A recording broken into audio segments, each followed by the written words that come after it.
بسم الله الرحمن الرحيم. السلام عليكم ورحمة الله وبركاته. صاحبada aadku ka xiiseeyo ku soo dhawaada muuqaalka xiga ee Hanaan English Officials.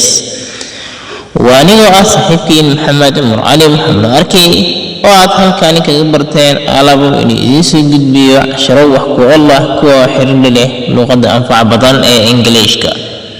maantana insha Allah waxaan dil istaagi doonaa diyaamiska qaybtiisii sagaalaad ay tahay markaagii ugu horeeyay oo aad soo booqataa janaalka Hanaan English Officials. ilaahay inaad subscribe saarto janaalka kadibna aad gambalka furto si aad u hesho muuqaalada xiisaha badan ee inuu barteen soo geliyo.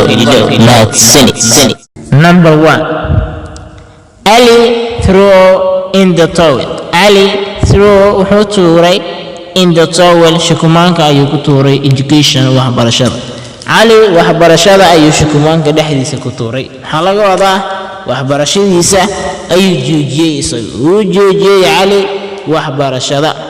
Number 2. we anagu can listen ma dhageysan karayna your child music garkaaga muusikadiisa ma dhageysan karayna. lafta garka ayaa waxaa la yaqaanaa giant. maxaa laga wadaa anagu ma dhageysan karayna hadalkaaga macna darada ah.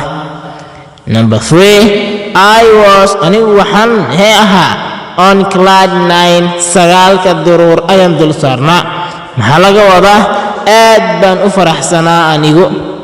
Number 4. he got isagu wuxuu helay around hareeraha dibendi jalaacitaanka iyo qaluujinta hareeraheeda ayuu helay. maxaa laga wadaa isagu wuu waashtay. The last number 5. my John sahib wet qoyso your whistle frimbiga qoyso. maxaa laga wadaa sahib wax cabali saaxiibkaaga ayaa ku yimid kadib waxaad ku tiri drink something wax una baadigu whether it is water or tea haddii uu yahay shaah iyo haddii uu yahay cabitaan intaba ama biyo haddii uu yahay haddii uu shaah yahay inta waxab. thank you. waxaan filayaa inaad garateen cashirka aadna ka bogan doontaan insha Allah. shay muuqaalka like saar sidoo kalena share leh commentigaaga nagu soo gudbi qaybta faalooyinka. mahadsanid. waa saaxiibkeen Maxamed Murali Maxamed arkay intayna muuqaalka xiga ka kulmi doono waxaan idin leeyahay guuleyso meel baad ku sugan tahay kana faa'iideyso waqtigaaga qaaliga.